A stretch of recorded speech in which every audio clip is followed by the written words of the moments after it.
Forgotten. Chapter 1. The Forest.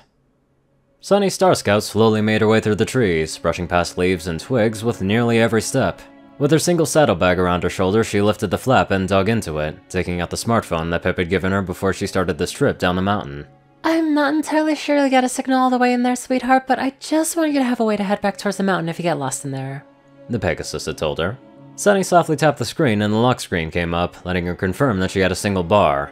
It wouldn't be much good for a call, but it was good enough for GPS, and if worst came to worst, Pip also loaded up a compass app. At the very least, she would be able to get herself pointed northeast and roughly head back towards the mountain. She couldn't be absolutely sure because the canopy was dozens of feet overhead and obstructed absolutely everything. She slid the phone back down into her bag and glanced at the other items inside. Zip had insisted on her packing 3 different kinds of wildlife repellents, including a taser, a spray, and a snakebite kit. Along with that was the last 2 items that she had packed herself, her dad's journal, and something far, far older, a laminated ancient map of the area.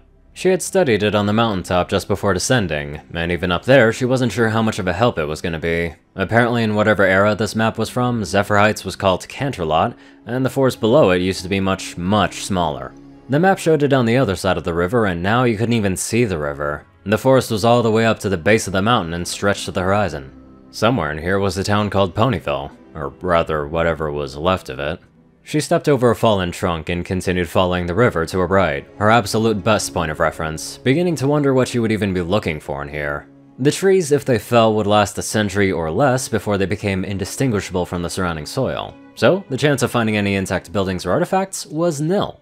Most of her father's collection had come from discarded museum pieces or from inside stone or metallic buildings, but perhaps she would get lucky. According to Queen Haven, almost no pony ever came down here. It was easy to see why, the trees were very disorienting, and she wasn't sure how far from the river she was willing to travel, as it was her only guarantee of not getting completely lost, and she didn't bring camping gear. She got a very early start to get as much use of the daylight as possible. She guessed it wouldn't be too long after the late afternoon when this place became entirely pitch black, and she only brought 1 flashlight. There were no paths or roads to speak of, and she wondered what this place used to look like ages ago. Growth like this would have taken centuries. The mare stopped to look around when she saw the river widen as it curved to the left. Just after the curve on the other side, a large pile of boulders sat, a few of them having sunk into the river, moss growing on them. It had to have been a rock slide. Behind that were several very steep hills, almost a mesa, and was clearly where the rocks had fallen from. There was no telling what used to be here. Her gaze slowly moved to the left, to her side of the river, and then slowly traveled skyward as she took in the biggest tree that she had seen in this forest yet by far. Masses of vines were draped from every branch, and smaller plants and vegetation had made their way up the trunk in their endless quest for sunlight. Squinting her eyes slightly, Sunny took a couple of steps towards the tree, wanting to take a closer look. She could barely make out the tree bark beneath the countless vines and stems, but what had caught her attention was the odd way the roots closest to her were shaped. They didn't go right into the ground, but seemed to be going perpendicular with each other several times, before finally burying into the soil. Is that a staircase?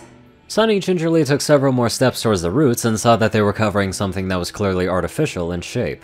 Stepping over them, she came to the base of the tree covered in a layer of vines, and slowly reached out with a hoof. She parted what vines she could and saw a surface. She couldn't tell what color it was underneath all the dirt and moss, but she could definitely tell that it didn't match the tree bark. She took another careful step forward, reaching farther through the vines, and tapped on the surface. She was hoping the sound it made would help her figure out what it was, but what she was absolutely not expecting was the reverberation that she heard. Is this tree hollow? She tapped again, slightly harder to confirm her suspicions, then stepped forward further to brush aside the vines, enough to tell it was a large set of doors. She pushed and got nothing for her efforts beside creaking.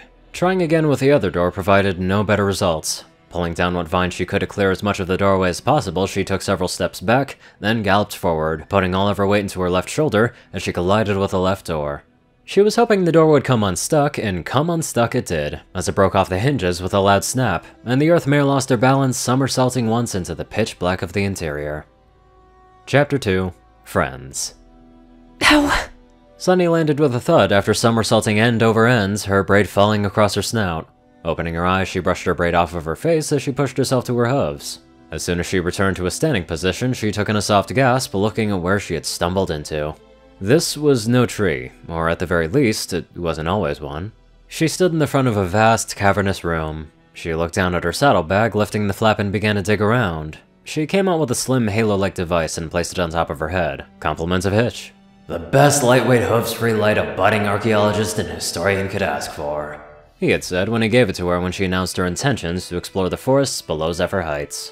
Once it was resting comfortably around her head, she gave it a soft tap, and 2 white LEDs turned on next to both of her ears, sending dual illuminating beams forward into the darkness, and her breath was taken away again, as her lights broke through the pitch black and revealed more of where she stood. An immense 2-story foyer. The ceiling was at least 50 feet high. Spiderwebs spread from every nook and cranny, and a balcony circled the outer walls of the room. What appeared wooden and tree-like on the outside was more along the lines of stone or crystal in here. Some of the stained glass windows were broken and some others were intact. Not that it mattered due to the tree bark obscuring any possible view. The floor was a dirty, cracked, dark purple crystal, matching the tones of the surrounding walls and pillars. Though she would expect weeds and other flora to invade through the cracks, the complete lack of natural sunlight probably prevented that. Backpedaling her sense of awe and wonder for just a moment, she dug out her phone. She got it positioned on her hoof while also aligning her head-mounted lights correctly, and snapped a picture of the staircase on the far wall, before turning and going back for the door. She put her phone away momentarily and attempted to right the unhinged door as best as she could, before stepping back out into the vine-covered staircase, getting her phone out again. Pip had given her a crash course on some of the more advanced features of her no phone, and she scrolled down to the group chat the social media expert had made for them, and pressed the text-to-speech button. Making sure that she had gotten it right, she tapped send. Sunny. You guys getting my signal all the way in here? It took a few moments to confirm that it had been sent due to the single bar of signal that she got down here, which probably vanished in the structure. She stood and waited, and a minute later, her phone vibrated. Zip. Yeah, is everything okay down there? She again tapped the speech function. Sunny. So far, yeah. You won't believe what I found. Once that one was taken, she uploaded the picture that she had just taken, which took a couple of minutes to upload due to the signal strength. Izzy. Oh, wicked. What is that? Sunny. It's some kind of ruin. Looks like a tree. I've only taken a look inside the front, and it's definitely ancient equestrian. I'd love to explore it some more, but I don't think it would be safe alone. It's also pretty big, so it might take a while. You guys have any camping gear? Easy to carry food? You'll need lights too. She swiped over to the Maps app and tagged her current location, took a screenshot and then sent it to the group chat. Once that had been posted, she went back to the map and made sure to bookmark the location. Zip. Alright, got it. We'll get Izzy, grab what we can, and be there soon. Figuring that she had a bit of a wait ahead, Sunny made sure that her saddlebag was organized. She did a walk around of the base of the tree, and it took her about 10 seconds to realize that this thing was a lot bigger than it had originally appeared from one angle.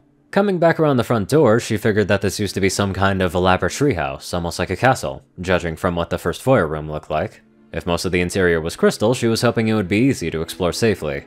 While she waited for her new friend, she dug out her dad's laminated map and studied it some more. She wondered what this forest used to look like. According to the ancient parchment in her hooves, it wasn't a forest at all.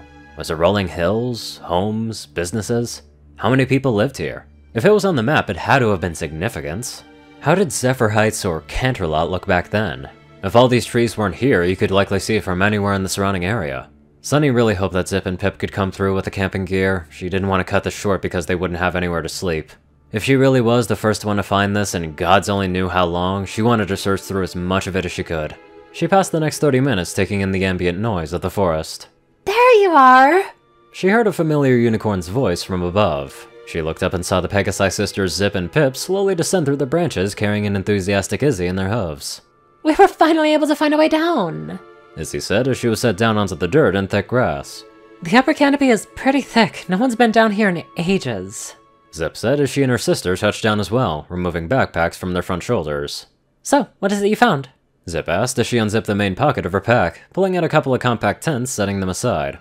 It's an ancient ruin of some kind, crystal interior. I can't tell if the wooden exterior grew around it or if it turned into wood at some point in the past. Sunny answered, helping Izzy unload the pack that she had taken off. Pip, what is that? The Earth Pony asked, watching the social media mogul put on some kind of strap that looks like it held something against the front of her barrel. Hub's free phone mounts. If we're gonna be the first ponies in there in ages, it'll make quite the video series. It'll be fantastic to have a second camera in there, Sunny told her. As Zip quickly opened the pair of quickside camping tents, Izzy peeked into the open doorway before turning back to the group. So, no Hitch today? The unicorn asked. Nope, he's busy with Sprout. Hitch has told him that he needs to go through a rigorous reorientation if he wants any hope of keeping his job. Sunny replied. I'm surprised that he hasn't run out of Maritime Bay, honestly. Pip chimed in. Yeah, I can understand that, but maybe that's not the best course of action to take when we're trying to spread friendship and forgiveness across Equestria. Does he deserve the second chance? Maybe, maybe not, but regardless, I have a feeling that if he keeps his job, he'll be nothing less than a model deputy. Sunny knew that her friends didn't know Sprout quite as well, but she had to admit that it would be quite the jarring change if Sprout actually managed to make changes up to Hitch's standards and became nothing less than a model deputy. She knew that Hitch felt partly responsible for leaving him in charge, as did his mother for not reining him in at the first sign of genuine trouble. But they had to give ponies a chance to find their footing and flourish in what was essentially a fresh, friendlier Equestria. Maritime Bay even had a few new Pegasi and Unicorn residents, with Canterlogic going in new, wild, non-paranoid protective product directions. Even Zephyr Heights and Bridlewood had also seen the start of racial diversity. The superstition was still there in the latter's case, but it was slowly being worked on. Once Zip had the tent securely staked down and Pip had her phone strapped set and ready to go, the four of them stood together at the large doorway. Okay, until I can take the time to map this place out and make sure it's safe, it's best if we stick together. It'll take longer, but it's safer, Sunny said, getting nods from the other three. Alright, every pony, let's go. I wonder if the forest that they're currently in is like an expansion of the Everfree forest from all those years ago. And if that's the case, I wonder if any Timberwolves or any other freaks or monstrosities will ever pop up. Anywho, let's get on to our fabulous donators. Top donators: Peter Coulthard, J Tinman, Darkside, Gauntlet, and Only One Thing. Zar630, Strix, Rayden, Narwhals, Blackmoonheart, Drake Lovedragon, Pastel Skies, Austin Roland, CrazyKiller557, Stu Hex, Will, Omicron Lyrae, Dospo, Delta Omega, Jack Hedge, RuneScythe9852, Madman Stan, Leslie Perkett, Hudson Norman, Stephen Bingham, LineGod12, Sorcerer Constantine, Hud Zaza, and many more super duper wonderful people. Thank you all very much for watching this video and live life to the fullest.